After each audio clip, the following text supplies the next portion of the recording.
खुदावंद के मुक़द्दस और बाबरकत कलाम का वक्त हुआ चाहता है कि हम इसको सुने और अपनी ज़िंदगी के लिए हदायत और रहनुमाई हासिल करें। नए अहदनामा में से हम देखेंगे मुक़द्दस मरकस का अंजीली बयान, उसका 7वां बाब और उसकी 24वीं आयत से 30वीं आयत तक हम खुदा के पाक कलाम को सुनेंगे। मुक़द्दस मरकस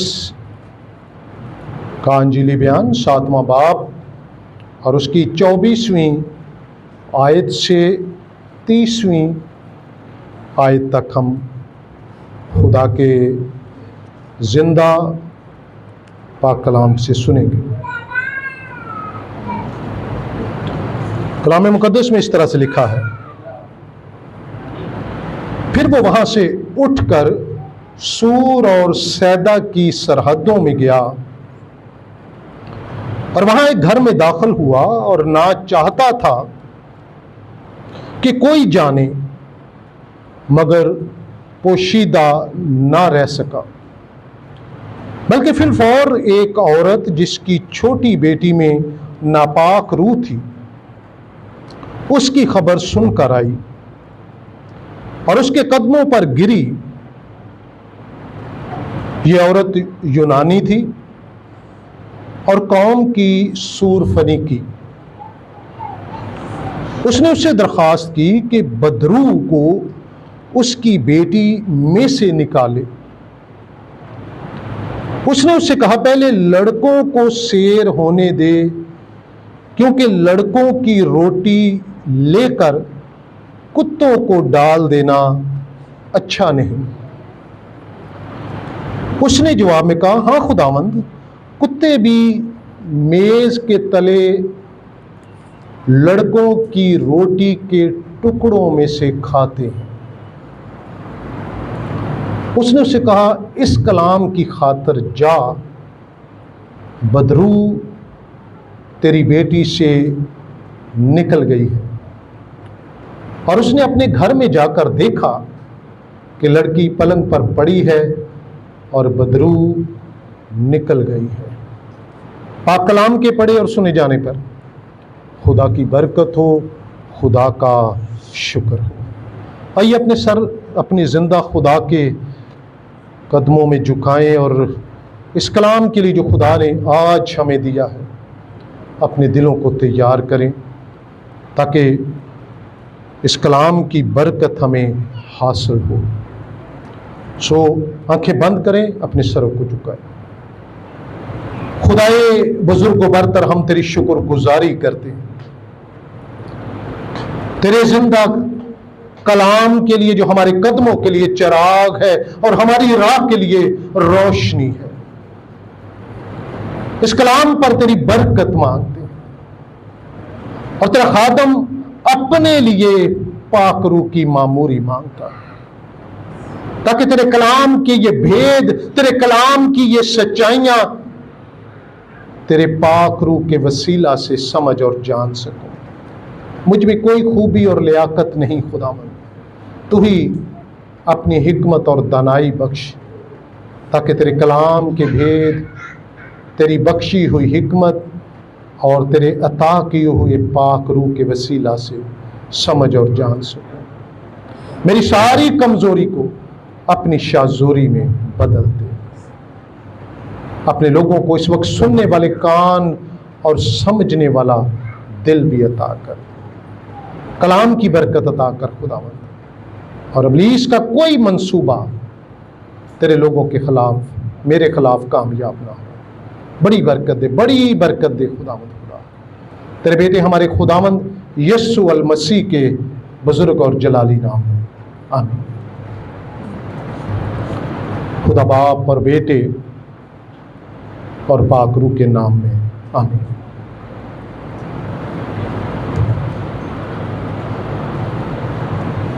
अगर आप अपने इर्द गिर्द के लोगों का मुशाहिदा करें तो लोगों के अंदर शोहरत पाने का तारीफ सुनने का, अपने आप को बड़ा बनाने का एक जुनून है लोगों के अंदर। लोग चाहते हैं कि उनके कामों के वसीला से उनकी तारीफ की जाए, उनके कामों के वसीला से उनकी बढ़ाई की जाए। और काम चाहे वो सियासी हो, समाजी हो, और चाहे रूहानी। रूहानी मैंने इसलिए किया, यीशु मसीह ने भी देखा जब लोग खैरात देते थे तो अपनी बढ़ाई चाहते थे, जब लोग दुआ करते थे अपनी बढ़ाई चाहते थे, जब लोग रोजा रखते थे तो अपनी बढ़ाई चाहते थे। तो ये शोहरत और तारीफ पाने का जो शौक है, ये शुरू से इंसान के अंदर। लेकिन एक शख्सियत ऐसी गुजरी है जो करने को तो सब कुछ करती थी,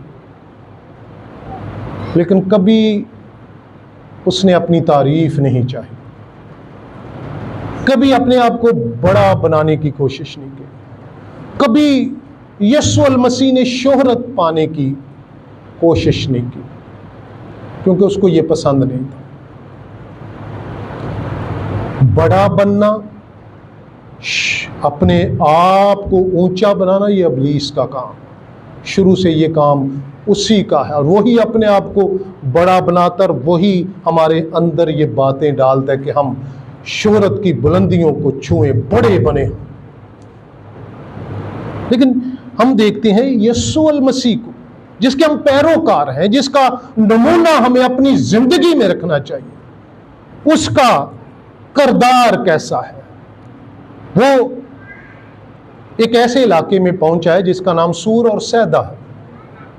ये दोनों इलाके कटे हैं। और जब वो उसकी सरहदों के में गया तो एक घर में वो दाखिल हुआ है। और क्या चाहता है वो? कि कोई ना जाने, यानी कोई ना जाने कि मैं इस घर में आया हूं। वो चुपके से आया था, पोशीदा आया था, और वो चाहता था पोशीदा रहे। वो नहीं चाहता था कि लोगों को इस बात का पता चले कि वो यहां पर है। क्यों वो ऐसा चाहता था?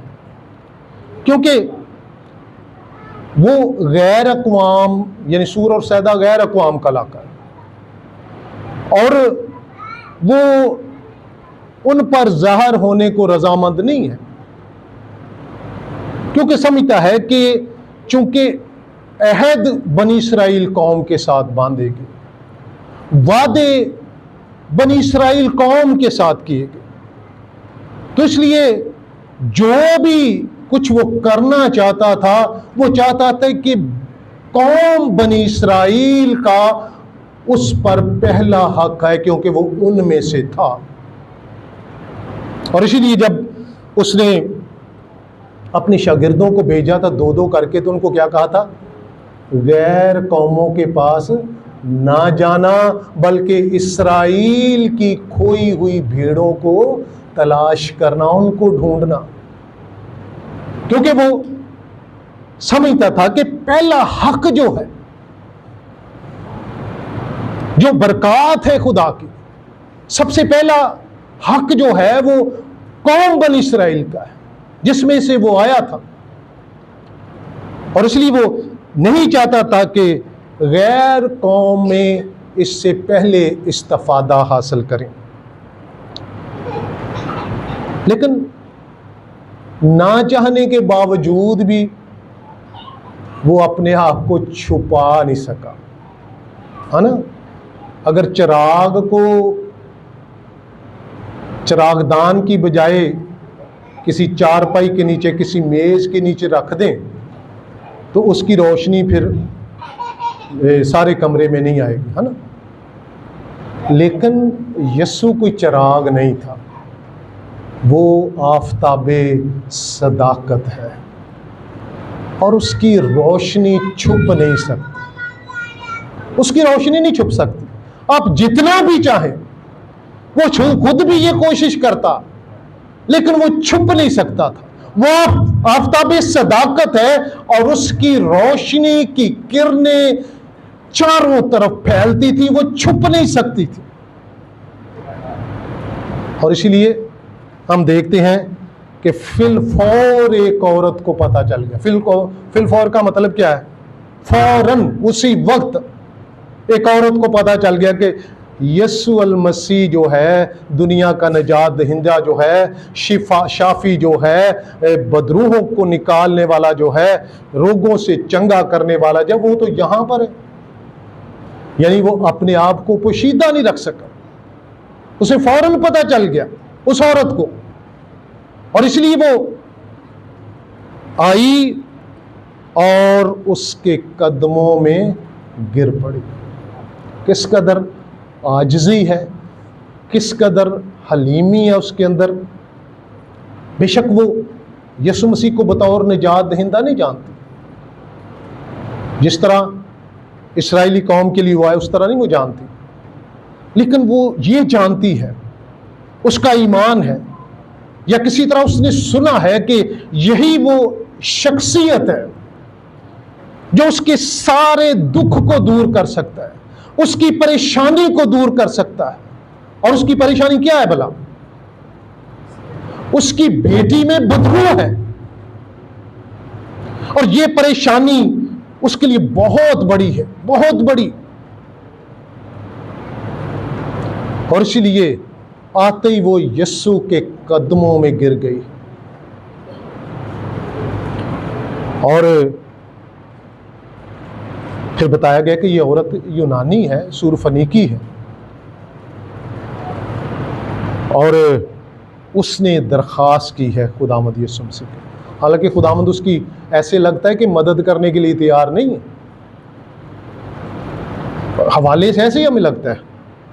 और उसने दरख्वास्त अपनी पेश कर दी है, अपनी मुश्किल, अपनी परेशानी, अपनी ज़रूरत जो है वो खुदावंद यीशु मसीह के आगे रख दी है। कहा बदरू को उसकी बेटी से निकाल दे।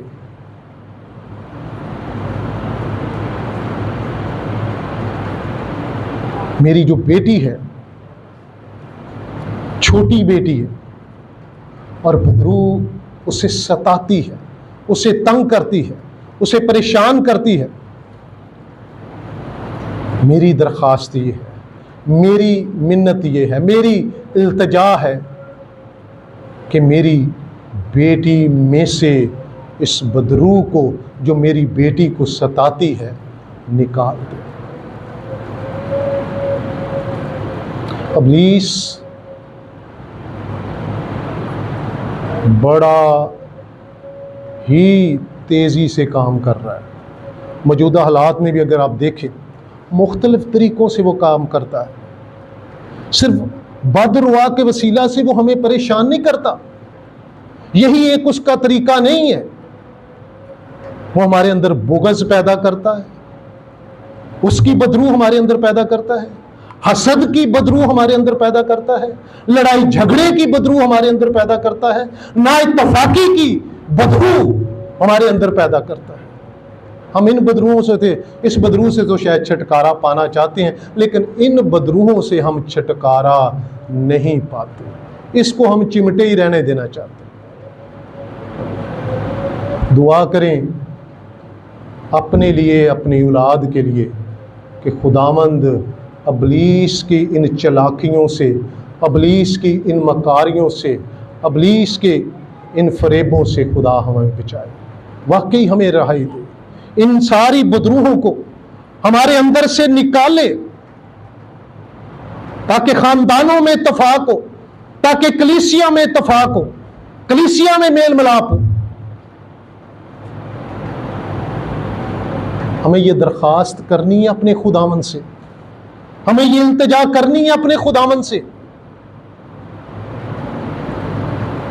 कि खुदावंद हमें भी महफूज रख और हमारे बच्चों को भी अबलीस की कारस्तानियों से, अबलीस की चालाकियों से, अबलीस की मकारियों से। इल्तिजा किया है आजिज़ी के साथ, इल्तिजा किया है आजिज़ी के साथ कि इस बदरू को मेरी बेटी के में से निकाल दे। जवाब क्या मिला है? बड़ा अच्छे तरीके से जवाब दिया गया। अच्छा भाई मैं तेरी बेटी दे विचों बदरू काट देना। कैसा जवाब मिला खुदावंद यीशु मसीह की तरफ से? मैंने पहले कहा कि यीशु मसीह ने पहले ही नहीं चाहता था कि गैर कौम उन बरक़ात को हासिल करें जो यहूदियों के लिए है। जवाब क्या है? यीशु ने क्या जवाब दिया उस औरत को जो बड़ी मिन्नत करके आई है, बड़ी उसकी आजिज़ी है उसके अंदर, वो कदमों में गिर गई है, लेकिन क्या जवाब मिला है? उसकी मजबूरी, उसकी परेशानी, ऐसा लगता है खुदावंद को कोई परवाह ही नहीं है। उसकी बेटी किस हाल में है, खुदावंद यीशु मसीह को ऐसा लगता है कि परवाह ही नहीं है उसको। उसने क्या कहा? यीशु मसीह ने क्या कहा? पहले लड़कों को शेर होने दे। यानी पहल किसकी है? इस्राएली कौम की। लड़के यहां इस्राएली कौम है, पहले उनको शेर होने दे। यानी ये जो बरक़ात है पहले इस्राएलियों के लिए, तू गैर कौम है। बड़ा हौसला शिकन जवाब है। उसकी बेटी की हालत कैसी है? ऐसे लगता है यीशु को कोई परवाह नहीं। कहा गया पहले लड़कों को शेर होने दे। ये जो खुराक है, ये जो बरक़ात है, पहले किसको मिलनी चाहिए?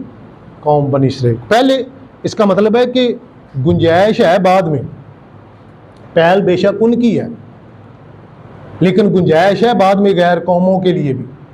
पहले यही कहा गया कि इस्राएल की खोई हुई भेड़ों को ढूंढना, गैर कौमों की तरफ नहीं जाना। लेकिन बाद में यही इरशाद आज़म थे ना, सब कौमों में जाकर अंजील की मुनादी करो। तो यहाँ बड़ा हौसला शिकन जवाब है। और उसके लिए वो औरत जो बड़ी मजबूर, बड़ी लाचार और अपनी बेटी का गम लिए हुए उसके पास है, उसकी परेशानी को लेकर, वो ऐसे लगता है यीशु कोई उसकी सुनने के लिए तैयार नहीं है, बल्कि ऐसा लगता है जैसे कह रहा है कि उसको जानवरों में शामिल कर, कुत्ते, ऐसे लगता है हमें। लेकिन इसका मतलब ये नहीं है, हरगिज नहीं है कि खुदावंद उस औरत को कुत्ते के रुतबे दे रहा है, कुत्ते का। खुदा के लिए तो सारे उसके लोग हैं, सारी उसकी कौमें, है ना? क्या वो सब कौमों का खुदा नहीं है? क्या सबको उसने नहीं पैदा किया? सबको किया है ना।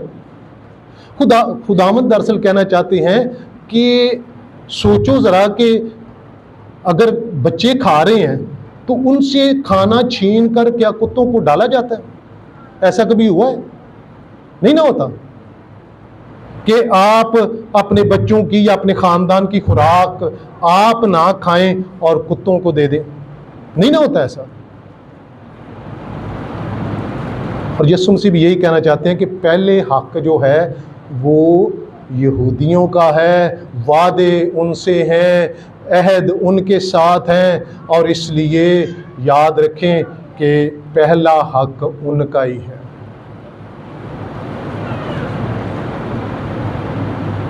लेकिन क्या यहूदी कौम ने खुदा की बरक़ात को कबूल किया कबूल? नहीं। यीशु मसीह ने कहा हमारी साथ दो निकल जा, तू साढ़े सूर मार देते ने फाड़ के, हैं। और यूहन्ना बड़े दुख से कहता है कि वो अपनों के घर आया और उसके अपनों ने उसे कबूल ना किया। ये हाल है कौम का, जिनके लिए बरक़ात रखी है, खुराक रखी है, वो नखरे कर रहे हैं, वो मिसाल हमने पढ़ी है ना कि जब एक बादशाह ने ज़ियाफ़त की तो उसने बड़े मोटे मोटे जानवर ज़बह किए, तो जब बुलाने वालों को भेजा कि भाई बुला कर लाए उनको, तो कोई कहता जी मैं तो नवें जोड़ी बैल खरीदे तो मैं तो वो लैके चला आजमान चलना, कोई किसी काम को चल पड़ा, कोई किसी काम को, यानी बेकदरी, खुदावंद की बेकदरी। यहां बादशाह बतौर खुदावंद है और यहां भी उस खुराक की बेकदरी की गई। उन्होंने खुराक को खाना नहीं, खुराक से खेलना शुरू कर दिया।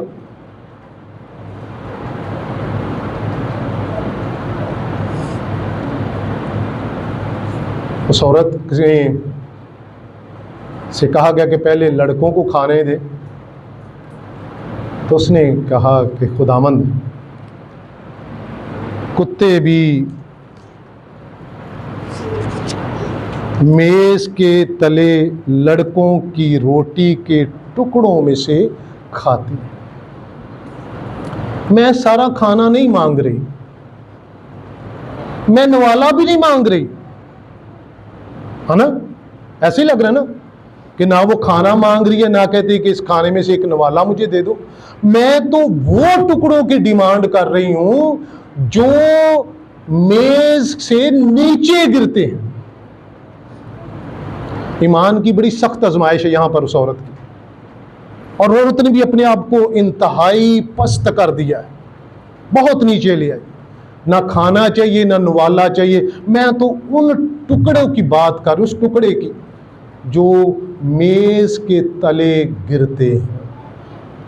मुझे उस टुकड़े में से टुकड़ा चाहिए अपनी बेटी के लिए।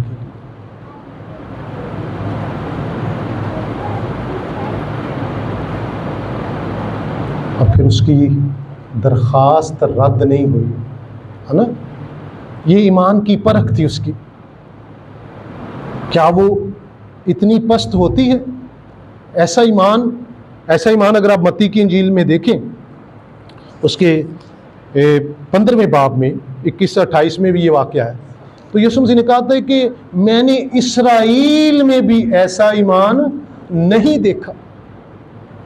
इस्राएल में बड़े बड़े उलमा, बड़े बड़े शरा के आलम, फ़की फरीसी जैसे आलम शख्स, लेकिन ईमान की जब बात आई तो यीशु मसीह ने कहा इस औरत से बड़ा ईमान मैंने इस्राएल में भी नहीं देखा।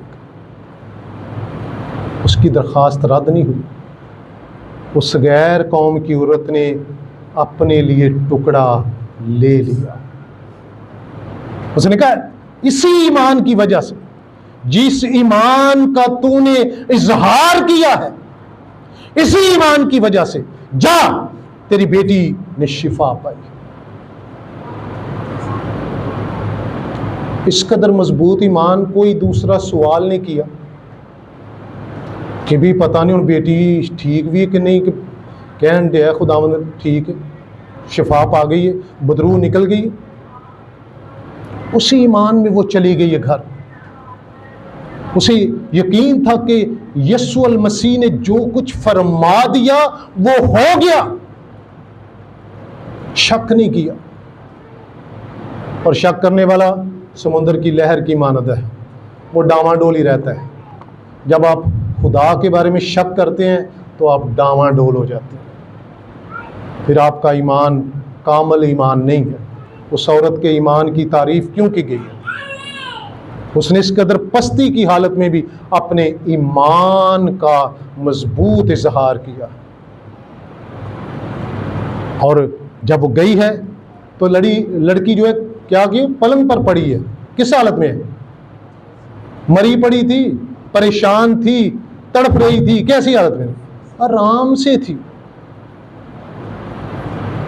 बदरूस में से निकल गई थी। और यीशु जरूरी नहीं कि जहां मौजूद हो वहां से बदरून जाती है, जहां भी कोई मरीज हो वहां पर ही खुदा उसे शिफा देने की कुदरत रखता है। खुदा वहां भी उसे रिहाई दे सकता है, आज़ादी दे सकता है। आप उस पर ईमान तो रखें। डामाडोल ईमान नहीं खुदा को पसंद, शक वाला ईमान खुदा को पसंद नहीं है। मजबूत ईमान वाला शख्स हो, औरत हो, बेटा हो बेटी हो, उसे मजबूत ईमान वाला शख्स बनो। और जब आप पूरा ईमान रखते हैं, आपकी मुश्किल कैसी भी है, आपकी परेशानी यीशु से बड़ी नहीं हो सकती, आपकी मुसीबत यीशु से बड़ी नहीं हो सकती। किसी शायर ने कहा, इन मुश्किलों से कह दो मेरा खुदा बड़ा है। मुश्किलों से कह दो कि मेरा खुदा तुमसे बड़ा है, बड़ी कुदरत वाला है। और